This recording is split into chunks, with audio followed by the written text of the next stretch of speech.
Hello everybody, this is Arabul Rahman. Welcome to the Way of Solutions.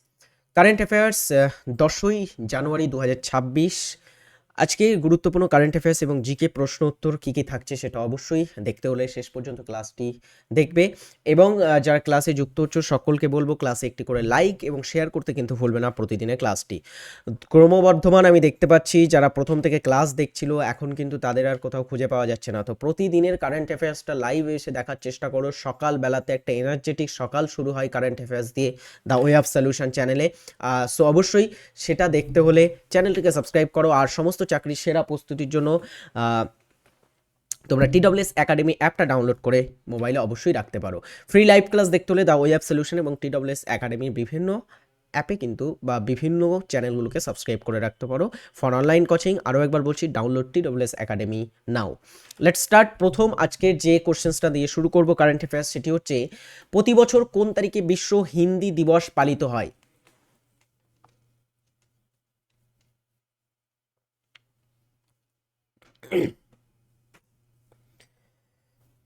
প্রতি বছরে যে দিনটাতে বিশ্ব হিন্দি দিবস পালিত হয় সেটি হচ্ছে 10ই জানুয়ারি ইটস মিন আজকের দিনটাতে আমরা পালন করে থাকি বিশ্ব হিন্দু দিবস হিসাবে 10ই January is observed as world Hindi day next questions NHAI কোন ইকোনমিক করিডোরে বিটুমিনাস কনক্রিট বিছানোর জন্য দুটি গিনিস ওয়ার্ল্ড রেকর্ড গড়েছে কোন স্থানে বা কোন রোড করিডোরে বিটুমিনাস কনক্রিট বিছানোর জন্য NHAI গিনিস ওয়ার্ল্ড রেকর্ড গড়েছেন রিসেন্টলি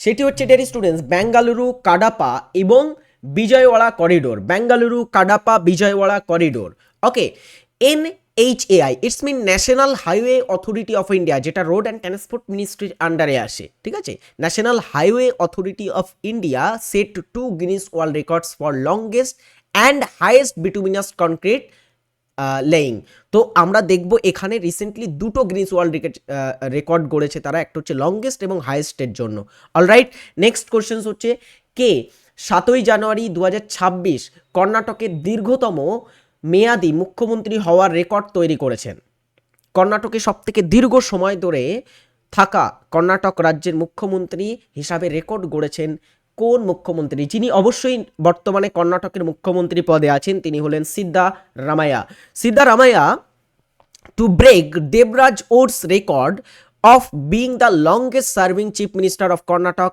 অন জানুয়ারি 7 তিনি কার রেকর্ডটা ভেঙেছেন প্রাক্তন কর্ণাটকের মুখ্যমন্ত্রী দেবরাজ ওটসের রেকর্ড তিনি রিসেন্টলি ব্রেক করেছেন বা ভেঙেছেন 2026 সালে তথ্য অনুসারে ভারতীয় রেলের কত শতাংশ ব্রডগেজ লাইন বিদ্যুতায়িত হয়েছে ভারত খুবই কিন্তু দ্রুত বিদ্যুতায়িত হচ্ছে বা ভারতের যে রেল সেটা কিন্তু খুবই দ্রুত খুবই ফাস্টেস্ট কিন্তু আমরা দেখব বিদ্যুৎ চালিত হচ্ছে ওকে বা বিদ্যুতায়নে পরিণত হচ্ছে সো এই যে ভারতীয় রেলওয়ে এর প্রায় 100% রেল নেটওয়ার্ক বা ব্রডগেজ লাইন বিদ্যুতায়িত হয়েছে রিসেন্টলি 2026-এর মধ্যে Indian railway has become one of the most extensively electrified rail system in the world খুবই দ্রুত বর্ধনশীল হয়েছে বা খুবই দ্রুত কিন্তু বিদ্যুতায়িত রেলে পরিণত হয়েছে পুরো ভারতবর্ষের মধ্যে nearly all of Indians 70,000 route kilometer broad gauge network is now powered by electricity প্রায় 70,000 রুট বর্তমানে কিন্তু বিদ্যুৎ চালনে বা বিদ্যুৎ চালিত আমাদের ভারতের মধ্যে আমরা ব্রডগেজ লাইন দেখতে পাবো চলো নেক্সট আমরা পরেরটা দেখি কি সড়ক নির্মাণে বাণিজ্যিকভাবে বায়োবিটুমিন উৎপাদনকারী বিশ্বের প্রথম দেশ কোনটি সড়ক নির্মাণে বাণিজ্যিকভাবে বায়োবিটুমিন উৎপাদনকারী বিশ্বের প্রথম দেশ কোনটি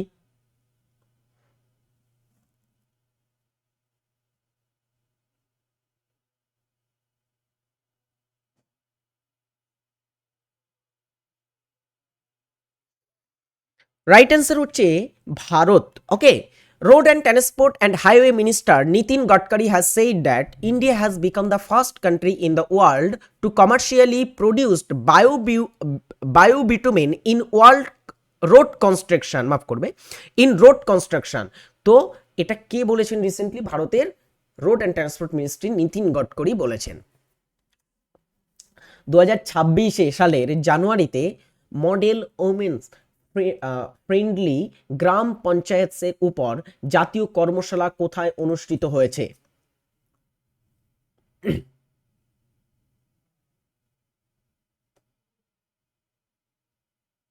বলো। মডেল ওমেন্স ফ্রেন্ডলি গ্রাম পঞ্চায়েতের জাতীয় কর্মশালা কোথায় অনুষ্ঠিত হয়েছে? অ্যান্সার হচ্ছে Pune, Maharashtra. Ministry of Panchayat Raj to organised national workshop on best practices of model women friendly gram panchayat at Yashada Pune on 8 and 9 January 2026। 8 এবং 9 জানুয়ারি এই যে তোমার হচ্ছে কর্মসূচি সেটা বা এই কর্মশালাটা জাতীয় কর্মশালা অনুষ্ঠিত হয়েছে। আমরা দেখব কোথায়? যশোদা পুনেতে।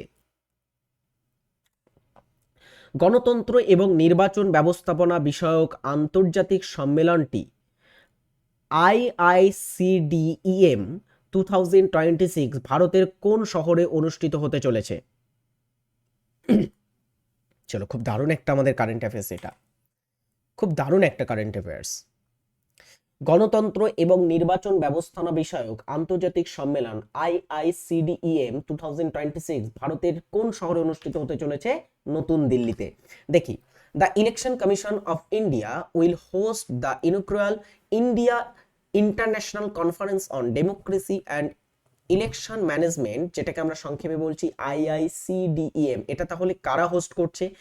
ইলেকশন কমিশন অফ ইন্ডিয়া, তারা হোস্ট করছে। অ্যান্ড 2026 ফ্রম 21 বা 21 টু 23 জানুয়ারি, 21শে জানুয়ারি থেকে 23শে জানুয়ারির মধ্যে এটা কিন্তু অনুষ্ঠিত হতে চলেছে। কোথায় হবে? সেটা হচ্ছে ভারত মণ্ডপম, নতুন দিল্লি। সম্প্রতি কে কাউন্সিল ফর লেদার এক্সপোর্টস এর চেয়ারম্যান হিসাবে দায়িত্ব গ্রহণ করেছেন? চলো, দ্রুত সকলে ক্লাসটিতে লাইক করতে ভুলবে না, দ্রুত সকলে ক্লাসটিতে একটা করে লাইক করে ফেলো। সম্প্রতি কে কাউন্সিল ফর লেদার এক্সপোর্টস এর চেয়ারম্যান হিসাবে দায়িত্ব গ্রহণ করেছেন? তিনি Ramesh Kumar Juneja. Ramesh Kumar Juneja assume charge as chairman council for leather exports. তো option A is right answer. এই হচ্ছে আমাদের আজকের 8টি কারেন্ট অ্যাফেয়ার্স। আমরা 8টাই কারেন্ট অ্যাফেয়ার্স আজ প্র্যাকটিস করবো, ইম্পর্টেন্ট কারেন্ট অ্যাফেয়ার্স। নেক্সট ক্লাসে বাকি কারেন্ট অ্যাফেয়ার্স নিয়ে বা 9ই জানুয়ারি আর হবে না, 12ই জানুয়ারি আবার আমরা কিন্তু কারেন্ট অ্যাফেয়ার্সের ক্লাস নিয়ে আসবো। তো অবশ্যই 12ই জানুয়ারি তোমরা কারেন্ট অ্যাফেয়ার্স দেখবে।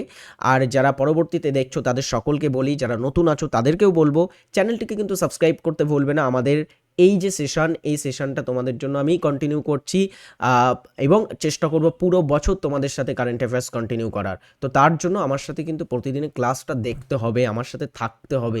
এতটুকু তো বুঝো যে ফ্রিতে আমি তোমাদের জন্য সকালবেলা উঠেই যে লাইভ তোমাদের জন্য কারেন্ট অ্যাফেয়ার্স প্র্যাকটিস ক্লাস করাচ্ছি। এই যে কারেন্ট অ্যাফেয়ার্স প্র্যাকটিস ক্লাস, এটার জন্য কিন্তু তোমাদের আমার সাথে একটু কোঅপারেট করতে হবে।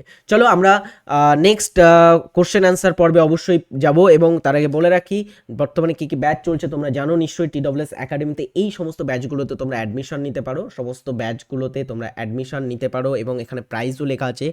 আর এখানে যদি তোমরা অ্যাডমিশন নাও তো এতটুকু বলতে পারি, আমরা কিন্তু তোমার তোমার যে পথ, সেই পথটা কিন্তু অনেক সহজ করে দেবো পরীক্ষার জন্য। এবার বাকিটা তোমার নিজে থেকে আমাদের সাথে একটু পড়াশুনো করতে হবে এবং তোমার যে প্রিপারেশান সেটা কিন্তু আরও বেস্ট হবে। আমরা চেষ্টা করব তোমাদের জন্য বেস্ট করে একটা প্রিপারেশান রেডি করে দেওয়ার এখানে। তো অবশ্যই ইচ অ্যান্ড এভরি ওয়ান ব্যাচে কিন্তু অ্যাডমিশন নেওয়ার চেষ্টা করবে। যদি ব্যাচ তো কখনও তুমি অ্যাডমিশন না নিয়ে থাকো, এক্সপিরিয়েন্সের জন্য হলেও একবার এখানে অ্যাডমিশন নিয়ে দেখো যে আমরা কেমন তোমাদের জন্য প্রিপারেশান দিয়ে থাকি। ওকে, WUP KP ফাউন্ডেশন ব্যাচ, তার মধ্যে একটা বেস্ট ব্যাচ আমি তোমাদের জন্য এটা রিকমেন্ড করব। ফাউন্ডেশন, এখানে WUP KPর জন্য আমরা প্র্যাকটিস করাতে চলেছি। Let's start. চলো আজকের আমাদের কোশ্চেন অ্যান্সার পর্বে আমরা চলে আসি। আন্তর্জাতিক রেড ক্রস সোসাইটি, ওকে, বা যেটাকে আমরা ICRC বলে থাকি, সেই আন্তর্জাতিক রেড ক্রস সোসাইটি বা ICRC এরা ডেয়ার স্টুডেন্টস বা এর সদর দপ্তর কোথায় অবস্থিত আছে? ICRCর সদর দপ্তর কোথায় অবস্থিত আছে? এর সদর দপ্তর জেনেভা, সুইজারল্যান্ডে অবস্থিত। চলো ICRC থেকে বেশ কিছু জিনিস জেনে রাখি। এটা প্রতিষ্ঠা হয়েছিল কবে? প্রতিষ্ঠা হয় কবে? আচ্ছা, এটার প্রতিষ্ঠাতা কে ছিল? প্রতিষ্ঠাতা কে ছিল? আচ্ছা, এই দুটো জিনিস একটু দেখি। প্রথমে এটা প্রতিষ্ঠা হয়েছিল 1863 সালের দিকে সুইজারল্যান্ডে প্রতিষ্ঠা হয়। এটা একটা স্বেচ্ছাসেবীমূলক বা মানবাধিকারমূলক একটা সংস্থার মধ্যে পড়ে।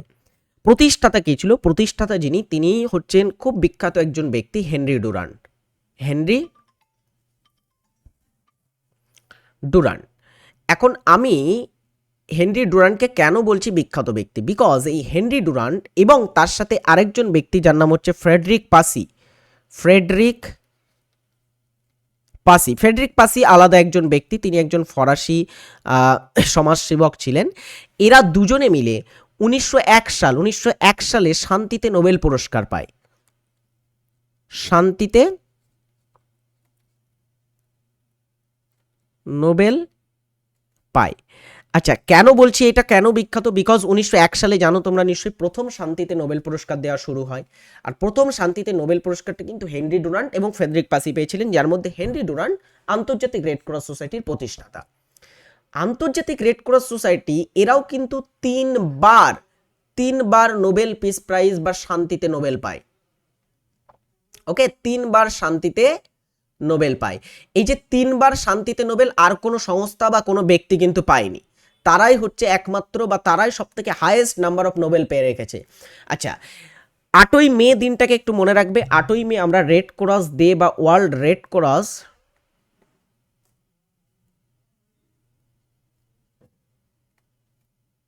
ডে সেলিব্রেট করে থাকি। কোন দিনে? 8ই মে আমরা সেলিব্রেট করে থাকি ওয়ার্ল্ড রেড ক্রস ডে হিসাবে। নেক্সট এক কোশ্চেনটা একটু বড়, এটা পড়ে উত্তর করো দেখি।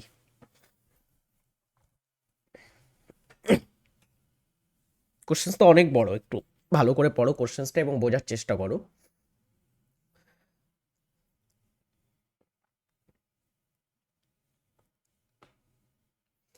ভারতীয় রিজার্ভ ব্যাংক বা রিজার্ভ ব্যাংক অফ ইন্ডিয়া যখন স্টেরিলাইজেশন বা জীবাণুমুক্তকরণ প্রক্রিয়া ব্যবহার করে, তখন তার মূল উদ্দেশ্য কি থাকে? মানে আর্থিক মার্কেটে একটা প্রক্রিয়া যেটাকে বলা হচ্ছে স্টেরিলাইজেশন, বা যেটাকে আমরা বলছি জীবাণুমুক্তকরণ প্রক্রিয়া, অর্থনীতির একটা প্রক্রিয়া। তো রিজার্ভ ব্যাংক যখন এই প্রক্রিয়াটি চালায়, তখন তার মূল উদ্দেশ্য কি থাকে? সেটা হচ্ছে বাজারে তারল্য বা লিকুইডিটি বৃদ্ধির জন্য অতিরিক্ত টাকা ছাপানো। এটা কখনোই শুভবদ্ধ সম্পন্ন কাজ নয়, টাকা ছাপানো। অতিরিক্ত বৈদেশিক মুদ্রা প্রবাহের কারণে উদ্ভূত অভ্যন্তরীণ তারল্যকে প্রশমিত করা, ব্যাংকগুলোকে কম সুদে ঋণ দিতে বাধ্য করা। আচ্ছা, সরকারি ঘাটতি মেটানোর জন্য বন্ড ইস্যু করা। এখন এর ভিতরে সঠিক কোনটা হবে? আমার এখানে দেখো, কম সুদে ঋণ দিতে বাধ্য করা, এটাও কোনো লজিক্যালি অ্যাকচুয়ালি ঠিক বলে মনে হচ্ছে না। আমার এখানে সরকারি ঘাটতি মেটানোর জন্য বন্ড ইস্যু করা একটা হতে পারে, আর একটা হচ্ছে অতিরিক্ত বৈদেশিক মুদ্রা প্রবাহের কারণে উদ্ভূত অভ্যন্তরীণ তারল্যকে প্রশমিত করা। দেখো, যখন স্টেরিলাইজেশন বা জীবাণুমুক্তকরণ প্রক্রিয়া হবে, তখন বন্ড ইস্যু করাটা কোনো একটা এর সাথে কিন্তু যায় না অ্যাকচুয়ালি। আমরা এখানে option B is right answer করবো, বিকজ অফ অতিরিক্ত বৈদেশিক মুদ্রা প্রবাহের কারণে উদ্ভূত যে অভ্যন্তরীণ তারল্য আছে, সেটাকে আমরা কি করব? প্রশমিত করব। ঠিক আছে, বা প্রশমিত করা হচ্ছে মূল উদ্দেশ্য থাকে। এবারে দেখো, আমরা একটা খুব ভালো একটা পদ্ধতি এখানে ব্যবহার করব, যেটা হচ্ছে ওএমও। ঠিক আছে, ওএমও বলে একটা পদ্ধতি। ওএমও সব পদ্ধতি সম্পর্কে আমি একটা ক্লাসে তোমাদের সাথে আলোচনাও করে দিয়েছি অলরেডি। তো এই পদ্ধতির কিন্তু ব্যবহার বিশেষ করে করা হয় এক্ষেত্রে। চলো পরেরটা আমরা দেখি। 2008 সালে আলিপুর বোমা মামলায় অরবিন্দ ঘোষের হয়ে আইনি লড়াই লড়েছিলেন কে? 2008 সালে আলিপুর বোমা মামলায় আমরা দেখব বেশ কয়েকজন বিপ্লবী, ইনক্লুডিং অরবিন্দ ঘোষ, তার ভাই বারীন্দ্র কুমার ঘোষ, এরা সকলেই কিন্তু এই মামলায় জড়িয়ে পড়ে, এবং অনেকজন 30-35-এরও বেশি তোমার হচ্ছে বিপ্লবীরা এর সাথে জড়িয়ে পড়েছিল। তো এই অরবিন্দ ঘোষের হয়ে যিনি আইনসভায় উপস্থিত হয়েছিলেন, তার উকিল হিসাবে তিনি হচ্ছেন চিত্তরঞ্জন দাস, দেশবন্ধু চিত্তরঞ্জন দাস। চলো, নতুন এবং অপরিচিত সাংস্কৃতিক পরিবেশের সম্মুখীন হলে যে বিভ্রান্তি ও অস্বস্তিকর অনুভূতি হয়, তাকে কোন শব্দটি দ্বারা বর্ণনা করা হয়? মনে করো, কোনো একটা নতুন প্রজাতির বা নতুন একটা, তুমি একটা চিড়িয়াখানা তৈরি করলে, সেখানে তুমি একটা বাঘকে হঠাৎ করে নিয়ে গিয়ে ছেড়ে দিলে, অথবা তুমি থাকো ভারতে উষ্ণমণ্ডলীয় অঞ্চলে, আমরা বাস করি কোথায়? ভারতে বাস করি। ভালো করে বোঝো, ভারতের আবহাওয়া কি উষ্ণ প্রকৃতির। এখন তোমাকে হঠাৎ করে অ্যান্টার্কটিকায় নতুন পরিবেশে ছেড়ে দেওয়া হলো, হ্যাঁ? আচ্ছা, অ্যান্টার্কটিকায় ছাড়া হলো না, ধরো তুমি পশ্চিমবঙ্গে বাস করো, পশ্চিমবঙ্গ উষ্ণমণ্ডলীয়, পশ্চিমবঙ্গের কালচারের যদি আমরা কথা বলি, সাংস্কৃতিক পরিবেশের যদি কথা বলি, ভারতের কালচার অনেক সেম, কিন্তু ভারতের তোমাকে যদি এক স্থান থেকে অন্য স্থানে নিয়ে যাওয়া হয়, পশ্চিমবঙ্গ থেকে তোমাকে মারাঠা অঞ্চলে ছেড়ে দেওয়া হলো, তখন কি হবে? তুমি একটা সাংস্কৃতিক ধাক্কা, তাই তো, অনুভূতি করবে, তাই তো, যে বিভ্রান্তি বা অস্ত অবস সরি অস্বস্তির, মাফ করবে, অস্বস্তির অনুভূতি করবে। সেটা হচ্ছে কি? সেটা হচ্ছে সাংস্কৃতিক ধাক্কা বা কালচারাল শক বলা হবে এটাকে। Option C is right answer. ওটা একটা হয় ক্লাইমেট শক, হয় আমি যেটা বলছিলাম, উষ্ণমণ্ডল থেকে ঠান্ডা মণ্ডলে নিয়ে যাওয়া হলো, ওটা হচ্ছে ক্লাইমেট শকের মধ্যে পড়বে। কিন্তু কালচার শক হচ্ছে কি, এক কালচার থেকে অন্য কালচারে কাউকে যদি নিয়ে যাওয়া হয়, একটা অস্বস্তিকর পরিবেশের মধ্যে তুমি পড়ে যাবে, এটাকে কালচার শক বলা হবে। নেক্সট হচ্ছে আন্তর্জাতিক শান্তি নিরাপত্তার বিষয়টি, অবশ্যই আমরা 51 ধারাতে পাবো ভারতের ফরেন পলিসি, 50 ধারাতে বিচার ব্যবস্থা এবং যে শাসন ব্যবস্থা আছে সেই দুটোকে আলাদা করা হয়েছে আমরা জানি, হ্যাঁ। আর 40 ধারাতে পঞ্চায়েত গঠনের কথা, আর 44 ধারাতে ইউসিসি বা ইউনিফর্ম সিভিল কোডের বর্ণনা আছে। এই হচ্ছে আমাদের ডিপিএসপির কয়েকটা ধারা। ডিপিএসপির সব থেকে গুরুত্বপূর্ণ 4টে ধারা হচ্ছে এই ধারাগুলো। পরেরটা, রোমের কোন প্রাচীন স্থাপত্যটি বিশ্ব ঐতিহ্যের অন্যতম নিদর্শন? রোম হচ্ছে ইতালির রোমে অবস্থিত আছে কোন ঐতিহ্যবাহী স্থানটি? চলো, আমাদের এই ধরনের প্রশ্ন রিজনিংয়েও মাঝে মধ্যে দিয়ে থাকে, হ্যাঁ, বিভিন্ন স্থাপত্যের নাম দিয়ে, তার শহরের নাম কিংবা দেশের নাম দিয়ে বলবে কোনটা মিলছে না, এরকম দেয়, রিজনিংয়েও প্রশ্ন দেয়। সো এখন দেখি এটার রাইট অ্যান্সার কি হবে। রোমের কোন প্রাচীন স্থাপত্যটি বিশ্ব ঐতিহ্যের অন্যতম নিদর্শন? সেটা হচ্ছে কলোজিয়াম। একটা কি, একটা অ্যাম্ফি থিয়েটারের মধ্যে ছিল, এক ধরনের থিয়েটার কলোজিয়াম, খুব বড় আকারের, তাই তো, যেখানে গ্লাডিয়েটাররা বিভিন্ন কারু মানে বিনোদন করে বেড়াতো এই জায়গাতে। তো কলোজিয়াম হচ্ছে কোথায়? রোমে আছে। আচ্ছা চলো, প্রথমে দেখি পেট্রা কোথায় আছে? জর্ডানে আছে, তাই তো, জর্ডান দেশে পেট্রা অবস্থিত আছে। জর্ডানের একটা গুহা শহর হচ্ছে পেট্রা, মধ্যপ্রাচ্যের জর্ডানে পাবো। মাচু পিচু কোথায় আছে? পেরুতে আছে, পেরুর মাচু পিচু ইনকা সভ্যতার একটা নিদর্শন। আর পার্সেপোলিস হচ্ছে ইরানে অবস্থিত, পার্সেপোলিস হচ্ছে ইরান দেশে অবস্থিত আছে। এগুলো হচ্ছে কিছু ঐতিহ্যবাহী স্থান, হিস্টোরিক্যাল প্লেস। নিম্নের ঘটনাগুলি নিম্নের আন্দোলনগুলিকে ঘটনাক্রমে সাজান। বলো, ঘটনাক্রমে সাজাই আমরা এই জিনিসগুলোকে, মানে সময়ের নিরিখে কোনটা আগে হয়েছিল কোনটা পরে হয়েছিল, মানে ঘটনাক্রমে সাজানো হয়ে, মানে বলা হয়েছে কোনটা আগে হয় তারপরে কোনটা পর পর হয়েছিল সেটাই। প্রথমে সাল জানতে হবে। চলো আমি দেখি, প্রথমে স্বদেশী আন্দোলন হয়েছিল কত সালে? 1905 সালে স্বদেশী আন্দোলন শুরু হয় বঙ্গভঙ্গের বিরুদ্ধে। খিলাফত মুভমেন্ট স্টার্টেড ওয়াজ 1999, অর্থাৎ 1919 সালে শুরু হয়। হোমরুল মুভমেন্ট শুরু হয়েছিল 1916 সালে, তাই তো। আইন অমান্য আন্দোলন 1930 সালে। তাহলে এর ভিতরে প্রথম আসছে কোনটি? প্রথমে 1 নম্বরটাই প্রথমে আসছে, মানে এক কোথায় আছে প্রথমে? Option C. বাকি কোনোটাই এক আছে প্রথমে? নেই। চোখ বন্ধ করে অপশান সি উত্তর করতে পারে, বাকিটা একটু মিলিয়ে নিই তবুও আমরা। তারপরে আসবে কি অপশান, তারপরে প্রথমে আসবে কি? প্রথমে আসবে স্বদেশী আন্দোলন।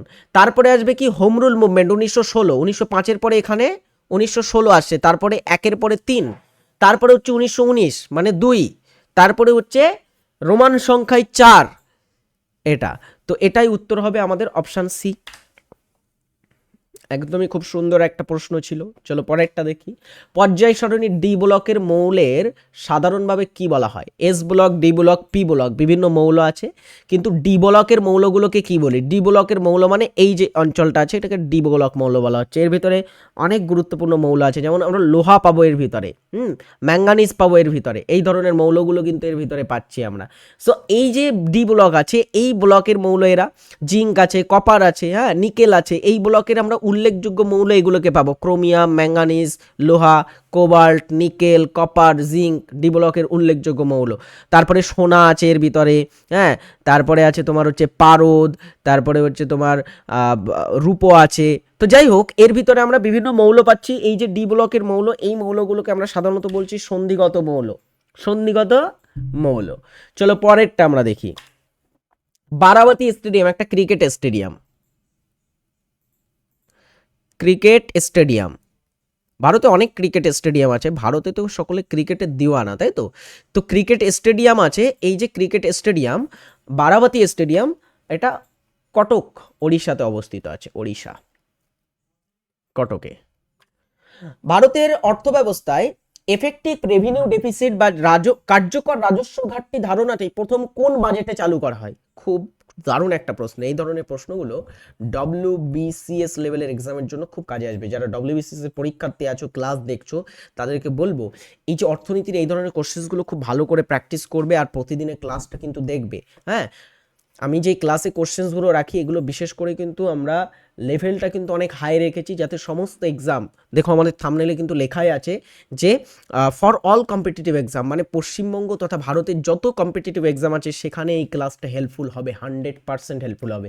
তো এই যে কোশ্চেন্সটা আছে এটা ডব্লিউবিসিএস এবং আমাদের এসএসসি লেভেলের এক্সামের জন্য খুব দারুণ একটা কোশ্চেন, সেটা হচ্ছে সেন্ট্রালের এসএসসি, ডব্লিউবিসিএসসি নয়। ভারতের অর্থব্যবস্থায় এফেক্টিভ রেভিনিউ ডেফিসিট বা যেটাকে আমরা বলছি কার্যকর রাজস্ব ঘাটতির ধারণাটি এসেছিল 2011-12 সালে। 11-12 সালে তখন আমাদের ভারতের ডক্টর মনমোহন সিং এর সরকার, তাই না? তখন প্রধানমন্ত্রী ছিলেন তিনি। সো সেই সময় কিন্তু এই ধারণাটি কার্যকর হয়। সো পরেরটা দেখি, অ্যামিবার রেচনাঙ্গের নাম কি? এটা তোমাদের হোমওয়ার্ক দেওয়া থাকবে, কমেন্ট বক্সে সকলে এটার উত্তর কিন্তু জানাতে ভুলবে না। রাজা রামমোহন রায়, ডেড স্টুডেন্টস, রাজা রামমোহন রায় কোথায় জন্মগ্রহণ করেন?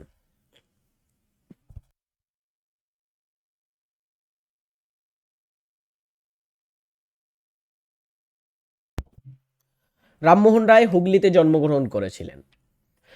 অক্টোবর নভেম্বর মাসে ভারতের কোন রাজ্যে সবচেয়ে বেশি ঘূর্ণিঝড় বা সাইক্লোন দেখা যায়? অক্টোবর নভেম্বর মাসটা দেখো ভালো করে। অক্টোবর নভেম্বর মানে কি? মানে শীতের শুরুর আগের দিকে আর শরৎকালের শেষের দিকে এমন একটা পজিশনে ভারতে সাইক্লোন বা ঘূর্ণিঝড় আমরা কোথায় দেখতে পাই? অন্ধ্র ওড়িশা অঞ্চলে। এমনকি আমরা যদি বলি মে মাস, এপ্রিল মাস, হ্যাঁ এপ্রিল মে মাসের দিকেও ঘূর্ণিঝড় কিন্তু আমরা বেশিরভাগ দেখতে পাই অন্ধ্রপ্রদেশ ওড়িশায়। ভারতের সব থেকে বেশি পরিমাণে অন্ধ্রপ্রদেশ এবং ওড়িশা উপকূলই কিন্তু সাইক্লোন বা ঘূর্ণিঝড়ের দ্বারা প্রভাবিত হয়ে থাকে সাধারণত। ভারতের কটি রাজ্য সমুদ্র উপকূলবর্তী অঞ্চলে আছে, সমুদ্র উপকূলের তীরে আছে ভারতের রাজ্যগুলো? চলো এক এক করে দেখি। প্রথমে হচ্ছে কি গুজরাট রাজ্য আছে, গুজরাট রাজ্য আছে, তারপরে মহারাষ্ট্র আছে, মহারাষ্ট্র রাজ্য আছে, তারপরে আছে এখানে গোয়া রাজ্য, হ্যাঁ গোয়া আছে, তারপরে এখানে একটা রাজ্য আছে কর্ণাটক রাজ্য, তো কর্ণাটক আমরা পাবো, হ্যাঁ। আচ্ছা, আর একটা রাজ্য আছে এখানে যেটাকে বলা হয়ে থাকে কেরালা রাজ্য, ওকে কেরালা। তো কটি রাজ্য হলো? এখানে আমরা দেখতে পাচ্ছি 5টি রাজ্য হলো পশ্চিম উপকূলে। পূর্ব উপকূলে আমরা পাচ্ছি তামিলনাড়ু, তামিলনাড়ু, তারপরে হচ্ছে অন্ধ্রপ্রদেশ, অন্ধ্রপ্রদেশ, তারপরে হচ্ছে ওড়িশা, ওড়িশা এবং অ্যাটলিস্ট লাস্ট হচ্ছে আমাদের ওয়েস্ট বেঙ্গল। পূর্ব উপকূলে 4টি রাজ্য আছে। তো টোটাল 9টি রাজ্য সমুদ্র উপকূলবর্তী অঞ্চলে আছে। এর ভিতরে গুজরাটের উপকূল রেখা বা কোস্ট লাইন হচ্ছে সব থেকে দীর্ঘতম, ওকে গুজরাটের কোস্ট লাইন। গুজরাটের দুটো কোস্ট লাইন আছে, একটা হচ্ছে কচ্ছ কোস্ট লাইন আর একটা হচ্ছে কাথিয়াওয়াড় কোস্ট লাইন। তো এটার কোস্ট লাইন সব মিলে হচ্ছে 1600 কিমি প্রায় কিন্তু এর কোস্ট লাইন আছে, ওকে। ভারতের প্রথম কোন ভারতীয় ব্যাডমিন্টন খেলোয়াড় অলিম্পিকে পদক জিতেছিল?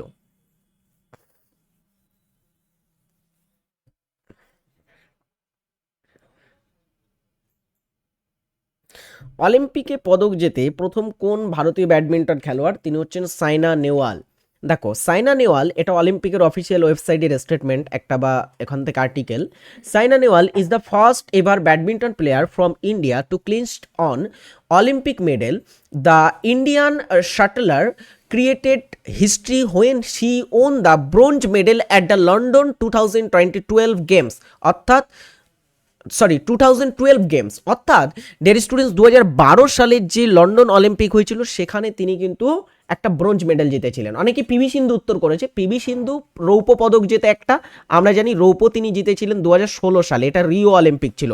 তাহলে ইনি 2012-তে জিতেছিলেন, তো অবশ্যই তিনি আগে জিতেছিলেন, তাই তো। শ্রীরঙ্গপত্তনমের সন্ধি টিপু সুলতান এবং কার মধ্যে স্বাক্ষরিত হয়? শ্রীরঙ্গপত্তনমের সন্ধি 1792 হয়েছিল না? তৃতীয় ইঙ্গ মহীশূর যুদ্ধ এর মাধ্যমে শেষ হয়। সো এই যে তৃতীয় তৃতীয় ইঙ্গ মহীশূর যুদ্ধ শেষ হয় এই ট্রিটির মাধ্যমে। সো এই ট্রিটিটা হয়েছিল between the Tipu Sultan and Lord Cornwallis. Lakhwar বহুমুখী প্রকল্প নির্মিত হয়েছে কোন নদীর উপর? এটা গত কয়েক বছর ধরে খবরের শিরোনামে আমরা পাচ্ছি। এখানে প্রচুর টাকা আমাদের কেন্দ্রীয় সরকার ইনভেস্ট করেছে লাখোয়ার বহুমুখী প্রকল্পে। অ্যান্ড এটা কোন নদীর উপরে আছে?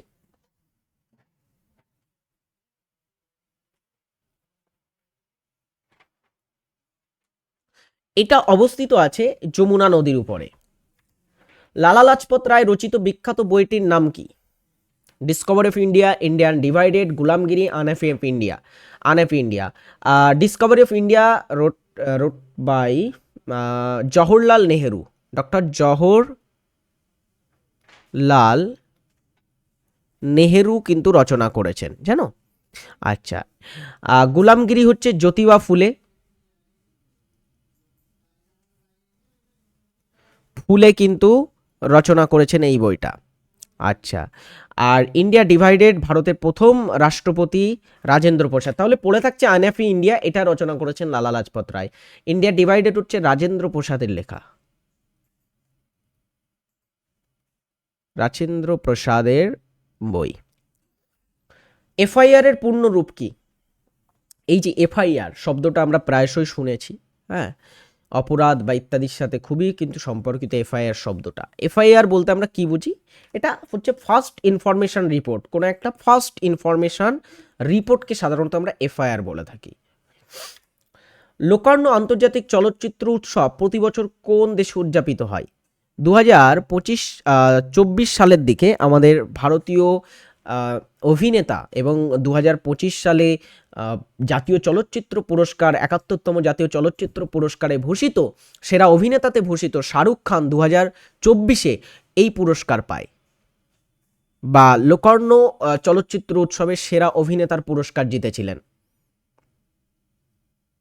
ওকে, তো এখানে একটা পুরস্কার তিনি পেয়েছিলেন, লোকার্ণ চলচ্চিত্র উৎসবে সেরা অভিনেতার পুরস্কার। এটা সুইজারল্যান্ডে অনুষ্ঠিত হয়ে থাকে। Switzerland is right answer. Last question, ভারতের বর্তমান প্রধান অর্থনৈতিক উপদেষ্টাকে?